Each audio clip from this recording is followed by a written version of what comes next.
At 56 years old, I have recently been constantly plagued by fear of retirement. It's not that I don't want to set aside my routine and work through my travel list, which is filled with destinations from all over the world. I'm worried instead that the savings I've built up won't be enough to support my daily life for the 20 to 30 years after I retire.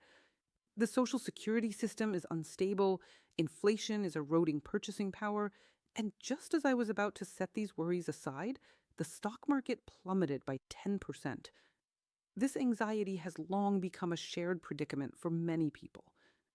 Hi everyone, I'm your channel host Claire. Welcome back to my channel. I don't know if you've noticed, but nearly all mainstream financial news today shares one common flaw. It's filled with specialized jargon that only Wall Street traders can understand, completely disconnected from the real financial needs of ordinary people. Those of us aged 55 to 60 truly care about whether our post retirement savings are stable enough, whether we can afford reliable medical care, and whether the value of our lifelong work won't shrink arbitrarily. Who has time to worry about 15-minute index fluctuations? First, my compliance disclaimer. I am not a licensed financial advisor. I'm just an ordinary American, like all of you, who spent 2 full years working through piles of dry, tedious professional documents, and who also consulted a fee-only financial advisor who charges only service fees and earns no commissions. All content in today's video is for educational and entertainment purposes only. There's no empty hype here, and I will never spout any nonsense about getting rich quick. Next, I'll break down the 4 core retirement financial risks for people in our age group. First, the Social Security Trust Fund will be exhausted in the early 2030 seconds, at which point benefits could be cut by 20% to 25%. Second, inflation erodes purchasing power, just like how a gallon of milk has risen from about $2.50 in the past to nearly $4 today. Third, if a stock market crash hits right as you retire, stock values could drop by 40%.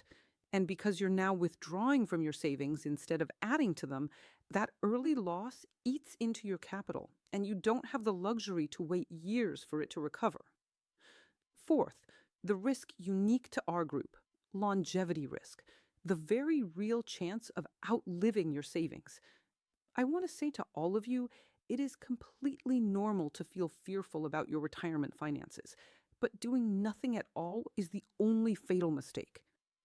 Many people take it as a given that they should claim U.S. Social Security benefits as soon as they turn 62 to get the money in hand before planning anything else, but this is actually a widespread misconception.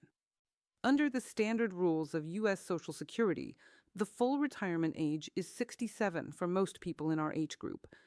Claiming benefits at 62 locks your lifetime benefits permanently at around 70% of the full amount. Claiming at 67 lets you receive 100% of the full benefit.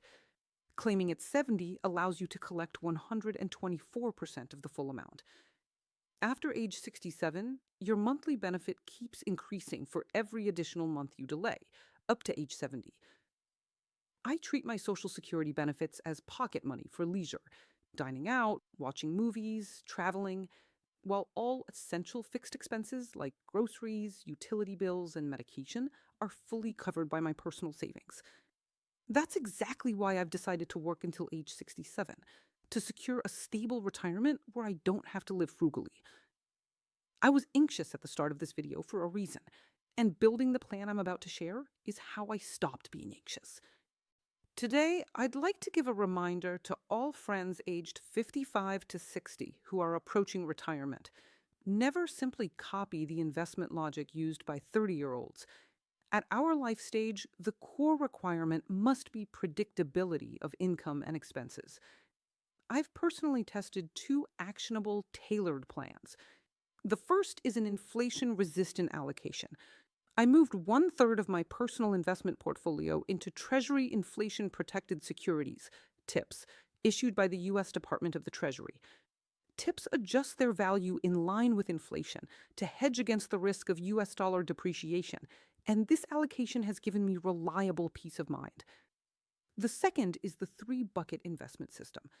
The asterisk cash bucket asterisk holds living expenses for the next 3 years, stored in cash, large denomination certificates of deposit, and high yield savings accounts, so that long term investments don't need to be touched in the event of a stock market crash. The asterisk income bucket asterisk covers expenses for years 3 to 10 after retirement, allocated to high grade bonds, dividend paying stocks, and the same tips position I mentioned to generate stable cash flow. The asterisk longevity bucket asterisk is allocated to qualified longevity annuity contracts, QLACs, which pay out a fixed monthly annuity starting at age 85. This hedges against the risk of extreme longevity, living to 95, and prevents your retirement savings from being depleted. Here are the core takeaways for every ordinary working professional with retirement savings to protect. As long as you strictly follow 2 ironclad rules, you can avoid the vast majority of common pitfalls. The first non-negotiable red line: never withdraw funds from your 401k or IRA before age 59 and a half. Early withdrawals incur ordinary income tax plus a 10% penalty. One case involved a man who resigned and withdrew his funds at age 58, lost up to 40% of his principal to taxes and fees, and ultimately had to take a job as a greeter at a large retail store. The correct move when switching jobs is to roll over funds from your old retirement account directly into an IRA. The second rule: after you turn 50, contribute the full catch-up amount allowed by the IRS. Take full advantage of that higher limit while you're still earning a salary, so you can fully reap the benefits of tax-deferred growth. Many people feel overwhelmed when it comes to planning their retirement finances. In reality, you never need to become a financial expert who has mastered all of Wall Street's rules. We've put together a simple, actionable self-checklist to help you assess where you stand. Each step is clear, specific, and completely free of obscure jargon. 1. Log into your 401k or IRA account, check your balance, and establish a baseline. And don't panic or get upset over the number you see. 2. If your budget allows, contribute an extra $50 per month to your retirement account to benefit from compound interest. 3. Visit the official Social Security Administration website, ssa.gov, to look up your full retirement age, which is 67 for most people. 4.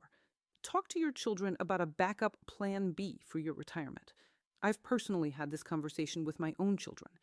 Roughly 20% of adults in this age group live with or near their adult children, which makes this a practical, low-burden plan. 5. Choose a fiduciary financial advisor who charges only service fees rather than a commission-based broker.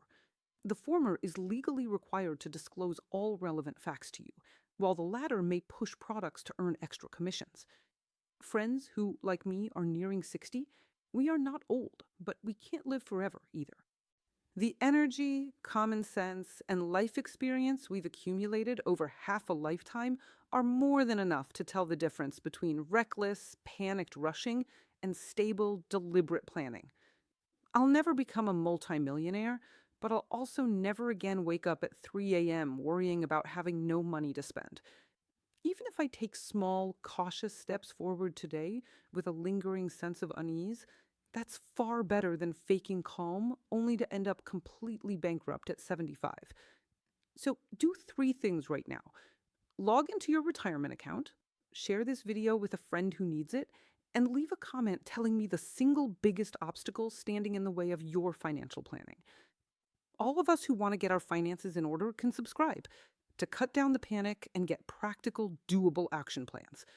See you in the next episode.